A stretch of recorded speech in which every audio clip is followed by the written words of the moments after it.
Dear student, welcome. SVM online class में आपका स्वागत है। और आज बात करेंगे हम अपने ड्राइंग सब्जेक्ट की इस वीडियो में। देखिए, हमने ड्राइंग के अंतर्गत मिनी लेसन की शुरुआत की थी। लेसन संख्या 2 हमने शुरुआती दौर में पढ़ा था। हमने शुरुआती दौर के अंदर पढ़ा किस प्रकार सिंधु घाटी जो सभ्यता है, हड़प्पा और मोहनजोदड़ो, वहाँ पर हमको किस प्रकार की कला मिलती हैं, ठीक है, उसके बारे में हमने बात की थी कि आखिर वहाँ पर ऐसी कौन सी विशेषताएं हमें नज़र आती है, वहाँ की शैली किस प्रकार की है, मोहनजोदड़ो की, हड़प्पा की, उसकी बात की थी शुरुआती दौर में कि हमें क्या क्या मिलता है वहाँ पर, पुरानी चीज़ों की हमने बात की थी। तो वो चीज़ें आपको याद रखनी है। आज हम आगे पढ़ते हैं। हम पढ़ रहे थे जो पत्थर की मूर्तियाँ मिली हैं वो किस प्रकार की मिली हैं उसकी बात करते हैं, ठीक है। तो आगे ध्यान दें कि तो हमें यहाँ तक पढ़ा था, वापस ध्यान देंगे कि पत्थर की मूर्तियाँ। तो हड़प्पाई स्थलों पर पाई गई मूर्तियाँ भले ही भी पत्थर, कांसे, मिट्टी की बनी हो, संख्या की दृष्टि से बहुत अधिक नहीं है। जो हड़प्पा में जो ज़्यादा मूर्तियाँ मिली थी ज़्यादा संख्या में नहीं है, पर कला की दृष्टि से उच्च कोटि की हैं, मतलब बहुत बढ़िया कला के अंदर बनाई है, ध्यान रखना है। हड़प्पा और मोहनजोदड़ो में पाई गई पत्थर की मूर्तियाँ त्रिआयामी वस्तुएं बनाने की उत्कृष्ट उदाहरण है। इसकी बात कर ली थी, त्रिआयाम की हमने कहना कि 3 आयाम में लंबाई, चौड़ाई, ऊंचाई भी होती है।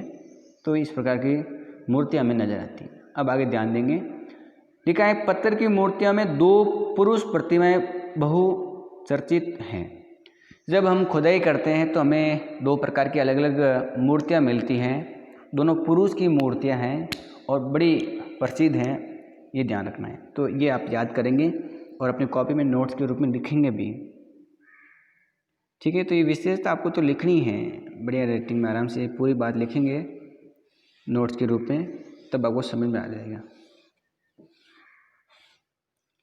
ठीक है। तो आगे बढ़ते हैं। तो 2 कौन कौन सी मूर्तियाँ हैं उसमें से बात करते हैं, जिनमें से एक पुरुष धड़ है। एक क्या है? पुरुष का धड़ है, मतलब सिर नहीं है, नीचे वाला पूरा धड़ बताया हुआ है, जो लाल चूना पत्थर का बना हुआ है। लाल चूना पत्थर से बनी हुई मूर्ति है, ठीक है। चूना पत्थर का समझते हो ना, लाल कलर का, वैसा बना हुआ है। दूसरी दाढ़ी वाले पुरुष की आवक्ष मूर्ति है जो शैल खड़ी की बनी है। दूसरी एक और मूर्ति है जो आपको ये दिखाई दे रही है जिसमें दाढ़ी बनी हुई है। तो जो दाढ़ी वाली जो मूर्ति है पुरुष की, वो आवक्ष मूर्ति है। आवक्ष का मतलब ये होता है कि जितनी सिर मतलब छाती तक जो मूर्ति होती है, सिर से छाती तक, जैसे अपनी जेब तक अगर कोई फोटो है अपना, पासपोर्ट साइज का जो फोटो होता है ना, वो आवक्ष फोटो होता है, ठीक है। तो इस प्रकार की ये मूर्ति है और ये शैल खड्डी की बनी हुई है। आपने खड्डी का नाम तो सुना ही होगा। घर पर हम अपनी जो कच्ची दीवार है उनको ऊपर लिपाई करने के लिए सफ़ेद, तो हम खड़ी का प्रयोग करते हैं, आपने अगर याद है तो शैल खड्डी का मतलब क्या होता है? एक प्रकार का पत्थर होता है और ये ध्यान रखना है कि पत्थर से ये मूर्ति बनी हुई है। वो जो पत्थर है उसको पीस करके उसको पाउडर बनाया है और उससे फिर ये मूर्ति बनी है। तो ये पत्थर है, एक प्रकार का हल्का पत्थर होता है, इसको पीस करके इस प्रकार की मूर्ति बनाई है, ध्यान रखना। आगे ध्यान देंगे, लिखा है दाढ़ी वाले पुरुष को एक धार्मिक व्यक्ति माना है। ये जो पुरुष दिखाई दे रहे हैं इसको कैसा माना है? इसको धार्मिक माना है कि ये धार्मिक व्यक्ति है कोई, क्योंकि जब इसको देखते हैं इस प्रकार से तो लगता ही है, ऐसा मानना है, ये भी आपको ध्यान रखना है। इस आवक्ष मूर्ति को शॉल ओढ़े हुए दिखाया गया है। जब इस मूर्ति को देखते हैं तो इसमें व्यक्ति क्या ओढ़ा हुआ है? ये शॉल ओढ़ी हुई दिखाई दे रही ना आपको।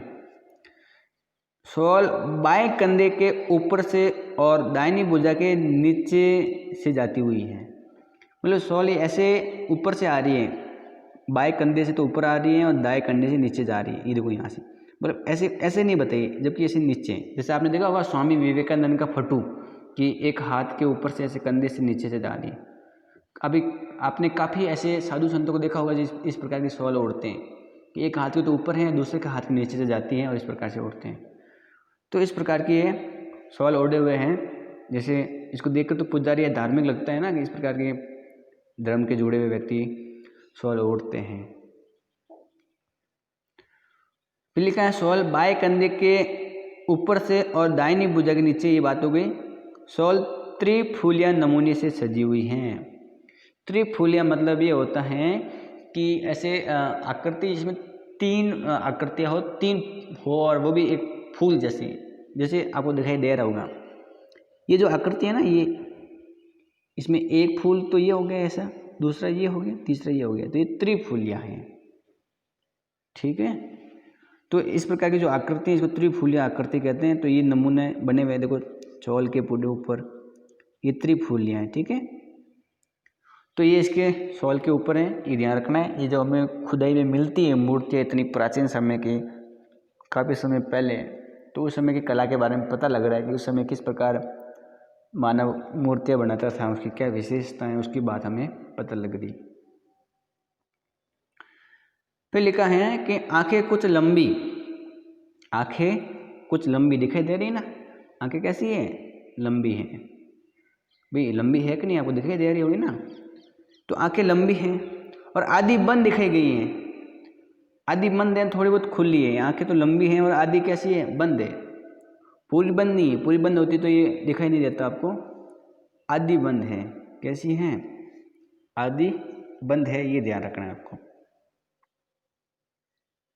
ठीक है, और आप याद करेंगे कि मानो वह पुरुष ध्यानावस्थित हो। अब देखो आंखें आधी खुली हैं, आधी बंद हैं, लंबी हैं, और आधी बंद खुली का मतलब ये ऐसे समझा जाता है कि वो ध्यान मुद्रा में है, ध्यान की अवस्था में हो, ऐसा लग रहा है। और नाक सुंदर बनाई है, नाक देख लो कैसी बनाई है, सुंदर बनी हुई है। ठीक है, और होठ कुछ आगे निकले हुए हैं। होठ क्या हैं, कुछ आगे निकले हुए हैं, शरीर से बाहर निकले हुए हैं। देखो ये ऐसे खड्डे से लग रहा है ना, कुछ आगे बाहर निकले हुए हैं, बड़े होठ बनाए हुए हैं, ऐसे बाहर निकले हुए हैं। ठीक है, तो कुछ आगे निकले हुए हैं, जिनके बीच की रेखा, जिनके बीच की रेखा, तो जिनके बीच की रेखा गहरी है, क्या है, गहरी है। ठीक है, तो बीच की रेखा कैसी है, गहरी है, ये ध्यान रखना है आपको। लिखा दाढ़ी मूंछ और गल मूछे चेहरे पर उभरी हुई दिखाई गई हैं। तो अब चित्र को ध्यान से देखेंगे तब आपको समझ में आएगा कि किस प्रकार की इसमें चीज़ें बताई हुई हैं। तो आप यहाँ देख सकते हो,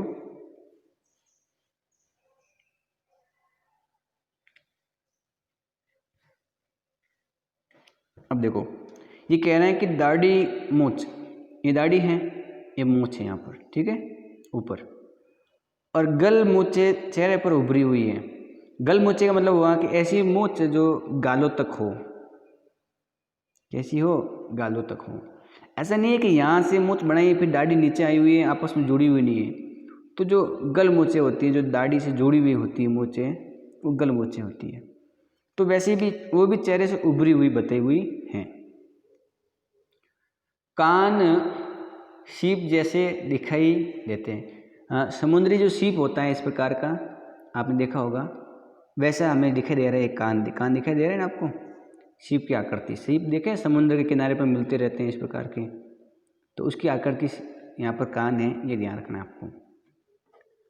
उनके बीच में छेद हैं, उनके बीच में क्या है, छेद हैं। बालों को बीच की मांग के द्वारा 2 हिस्सों में बांटा है। ये जो बाल हैं, इनके बाल को बीच में जो मांग जहाँ बढ़ते हैं, इसे ये जो खड्डा है यहाँ से 2 भागों में विभाजित किया है। यहाँ से आधे इधर आधे इधर, ठीक है। और सिर के चारों ओर एक सादा बना हुआ फीता बांधा हुआ है। सिर के चारों तरफ एक फीता बांधा हुआ है, ये 2 गोल गोल दिखाई दे रहा है ना, ऐसे यहाँ बंधा हुआ है, ऐसे चारों तरफ से फीता बंधा हुआ है।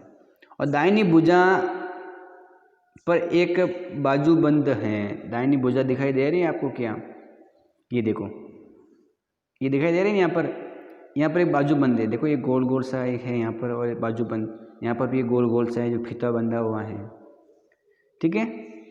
तो दाहिनी भुजा पर एक बाजूबंद है। बाजूबंद मतलब होता है कि बाजू का मतलब होता है भुजा, जो भुजा पर यानी हाथ पर बंधा हुआ जो भी चीज़ है वो बाजूबंद है, जो हाथ पर बांधा जाता है, ये ध्यान रखना है। और गर्दन के चारों ओर छोटे छोटे क्या छेद हैं। गर्दन इसके पीछे यहाँ छेद दिखाई दे रहे होंगे, इस प्रकार के छेद बनाए हुए हैं चारों तरफ से, जिससे लगता है कि वह हार पहने हुए हैं। इन छेद को देखते हैं तो लगता है हार पहने हुए हैं। जब आप किताब आपके पास में होगी तो आप ध्यान से देखेंगे, छोटे छोटे छेद हैं, ऐसे लगता है वो हार है। क्या है? हार। तो इस प्रकार की हमने बात की कि किस प्रकार की विशेषता हमें इस मूर्ति में नज़र आती है, उसकी हमने बात कर ली है। तो आगे ध्यान देंगे।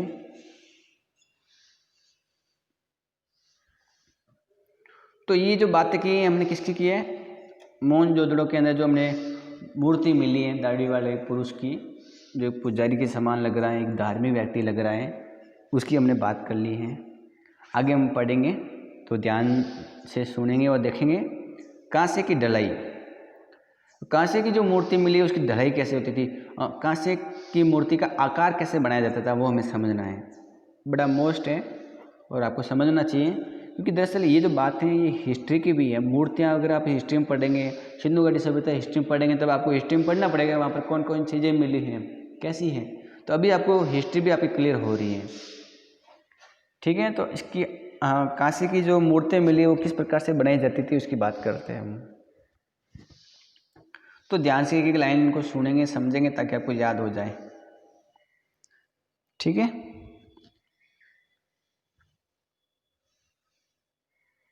तो लिखा है हड़प्पा के लोग, कौन से? हड़प्पा के लोग। मैंने हड़प्पा के बारे में बताया था आपको कि हड़प्पा के लोग कांसे की ढलाई बड़े पैमाने पर करते हैं, बहुत ज़्यादा करते हैं। कांसे की ढलाई क्या करते हैं? बहुत ज़्यादा करते हैं। कांसे की मूर्तियाँ भी उन्होंने खूब बनाई हैं, तो उसकी ढलाई, उसका आकार निर्माण करने का काम भी बड़े पैमाने पर करते हैं, बहुत ज़्यादा। और इस काम में प्रवीण थे। प्रवीण का मतलब क्या होता है? निपुण, किसी काम में दक्ष थे, वो कुछ ये काम करने वाले थे, निपुण थे, ये भी ध्यान रखना है आपको। हड़प्पावासी, इनकी कांस्य मूर्तियाँ कांसे की ढालकर बनी जाती थी। इनकी कांस्य मूर्तियाँ कांसे को ढालकर बनाई जाती थी। ये क्या करते हैं, ये जो कांस्य मूर्तियाँ हमको मिलती हैं, तो उन्होंने क्या किया, पहले कांसे को ढाला है। कांसे को डालने का मतलब ये होता है कि उसको आकार दिया है। उसको क्या दिया है? आकार। फिर उन्होंने आकार देने के बाद में बड़े ढंग से सुंदर रूप से मूर्तियाँ बनी हैं। वही हमें समझना है, कैसे मूर्तियाँ बनती थी, किस प्रकार से बनाते थे, वो हमको समझना है। तो ध्यान से आगे देखेंगे। लिखा है इस तकनीक को, या इस तकनीक के अंतर्गत सर्वप्रथम मोम की एक प्रतिमा या मूर्ति बनाई जाती है। इसे चिकनी मिट्टी से पूरी तरह लीप कर सूखने के लिए छोड़ दिया जाता था। जब वह पूरी तरह सूख जाती थी तो उसे गर्म किया जाता था। उसके मिट्टी के आवरण में एक छोटा सा छेद बनाकर वह छेद के रास्ते सारा पिघला हुआ मोम बाहर निकाल दिया जाता था। इसके बाद चिकनी मिट्टी के खाली सांचे में उसी छेद के रास्ते पिघली हुई धातु भर दी जाती थी, और जब वह धातु ठंडी होकर ठोस हो जाती थी, जब वह धातु ठंडी होकर ठोस हो जाती थी तो चिकनी मिट्टी के आवरण को हटा दिया जाता था। और कांस्य में मनुष्य और जानवर को दोनों को ही मूर्तियाँ बनाई गई हैं। मानव मूर्तियों का सर्वोत्तम नमूना है। अब देखो ये आखिर कांसे की मूर्ति जो बनाते थे वो इनकी ढलाई कैसे होती थी, इस बात को आपको समझना है। तो आप समझेंगे आराम से, मैं आपको बता देता हूँ किस प्रकार से मूर्तियाँ बनती थी। तो इस पेज पर समझेंगे। अब देखो, जैसे कांसे की मूर्ति बनानी है तो सबसे पहले क्या करते थे, एक मोम की मूर्ति बनाते थे। मोम जानते हो ना, मोमबत्ती जिससे बनती है मोम। तो उसकी क्या करते हैं, पहले कोई मान लो कि मोम की कोई मूर्ति बना दी, ठीक है। एक बार ऐसी मोम की उन्होंने क्या बना दी है, मूर्ति बना दी, ये ध्यान रखना है। तो मोम की मूर्ति बना दी मान लो, और मोम की मूर्ति बनाने के बाद में उसके ऊपर, मूर्ति के ऊपर ऐसे ऐसे चिकनी मिट्टी का लेप लगाते हैं। चिकनी मिट्टी जानते हो ना, चिकनी चिकनी होती है, उस मिट्टी का क्या करते हैं, लेप लगाते हैं। फिर मोम की मूर्ति बना दी, फिर इसके ऊपर चिकनी मिट्टी का आवरण लगा दिया ऐसे पूरी मूर्ति के ऊपर, हाथ वगैरह सब पूरी मूर्ति के ऊपर, ठीक है। तो ये ध्यान रखना आपको। अब यहाँ मूर्ति हो सकता है, कोई भी वस्तु हो सकता है, ठीक है। तो ये भी ध्यान रखना है आपको। तो ये बात समझ में आ गई। अब चिकनी मिट्टी का आवरण लगा दिया है और फिर उसको रख देते हैं और आराम से सूखने देते हैं। जब चिकनी मिट्टी आराम से सूख जाती, पूरा आराम से जो लेप लगा हुआ है मोटा सा वो अच्छी तरह से सूख जाता, तो फिर क्या करते हैं, इसको गर्म करते हैं। और गर्म करते हैं तो अंदर से मोम क्या हो जाएगी, पिघल जाएगी। मोम पिघलेगी नहीं पिघलेगी, पिघलेगी। और मोम पिघलने के बाद में मूर्ति किसी एक जगह पर छोटा सा छेद कर लेते थे, ठीक है। छोटा सा छेद करने के बाद में उस छेद से क्या करता है, जो मोम अंदर पिघला हुआ है उसको सारा बाहर निकाल देते थे, उसको बाहर निकाल देते थे। और बाहर निकालने के बाद में पूरा ये ढांचा तैयार हो जाता है, खोखला सा बन जाता है अंदर से, पूरा ये मूर्ति का जो आवरण है वो खोखला सा बन जाता है, ढांचा तैयार हो जाता है। और जिस छेद से उन्होंने मोम बाहर निकाली पिघली हुई, उसी छेद के माध्यम से पिघली हुई धातु को अंदर भर देते हैं। जो धातु पिघली हुई है उस धातु को पिघला करके वो अच्छी तरह से उसी छेद के अंदर से पूरी मूर्ति में जो खाली ढांचा है उसमें भर देते थे और फिर उसको रख देते थे। जब लोहा या जो धातु है वो अच्छी तरह से ठोस हो जाती तो उसके ऊपर से जो आवरण मिट्टी का बनाया हुआ है उसको साफ कर लेते, उसको हटा देते और अंदर से मूर्ति निकलती। फिर इसको बड़े ढंग से ऊपर कोई पत्थर से घिसाई करके जहाँ पर सही ढंग से करना है वहाँ से कर लेते हैं और मूर्ति तैयार हो जाती। किसकी? कांस्य धातु की। और आपको पता होना चाहिए कांस्य धातु किससे मिलकर बना होता है? तांबा और टीन, इन दोनों को जब मिलाएंगे तो आपकी कांस्य धातु बनेगी और उसकी मूर्ति हमको हड़प्पा के समय मिली है। बात समझ में आ रही होगी। मतलब ये हुआ, जैसे मान लो आपको क्या करना है कि एक कप बनाना है, ऐसे मान लो, ठीक है, एक दिया बनाना है, ये कांस्य धातु का बनाना है। तो कैसे बनाएंगे इसको? पहले इसकी ऐसे ऐसे हम मान लो इस प्रकार का हमको दिया बनाना है तो हमने पहले ऐसा मोम का बना दिया, इसी आकार का क्या कर दिया, मोम का बना दिया, ठीक है। तो मोम का बनाया दिया, फिर इस मोम को बनाने के बाद इसके ऊपर मिट्टी लगा दी, मिट्टी का आवरण कर दिया, फिर छेद कर दिया और मोम को पिघला कर बाहर निकाल दिया और उसी छेद में धातु भर दी, फिर ऊपर वाला जो आवरण है वो हटा दिया, तो ऐसा दिया बन जाएगा। तो ये विधि थी कांस्य धातु से मूर्तियाँ बनाने की उस समय की। तो ये बात आपको ध्यान में रखनी है। मेरे हिसाब से बात समझ में आ गई होगी। तो हम आगे बढ़ते हैं।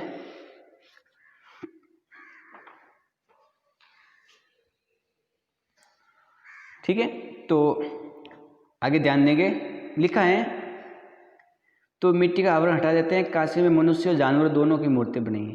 कांसे धातु से उन्होंने मनुष्य की भी मूर्तियाँ बनाई हैं, जानवर की भी बनाई हैं। मानव मूर्तियों का सर्वोत्तम नमूना है। मानव मूर्तियों का क्या है? बढ़िया नमूना है। मानव मूर्तियाँ बड़ी ढंग से बनाई हुई हैं। एक लकड़ी की मूर्ति जिसे नर्तकी के रूप में जाना जाता है, एक लकड़ी की मूर्ति भी मिली है जो नर्तकी यानी नाचने वाली माना है कि कोई नाचने वाली औरत है, ये ध्यान रखना आपको। कांसे की बनी हुई जानवरों की मूर्तियाँ भी भैंस और बकरी की मूर्तियाँ विशेष रूप से उल्लेखनीय हैं। जो मूर्तियाँ कांसे या कांस्य धातु की बनी हुई हैं वो विशेषकर किन जानवरों की बनी हुई हैं? भैंस और बकरी की बनी हुई हैं। किसकी? भैंस और बकरी की बनी हुई हैं। ये ध्यान रखना है आपको। तो ये समझ में आ गया होगा। फिर लिखा है भैंस का सिर और कमर ऊंची उठी हुई है। सिर और कमर क्या है? ऊंची उठी हुई। इस प्रकार की भैंस बनाई हुई है जिसका सिर भी ऊपर है, कमर भी ऊंची हुई है।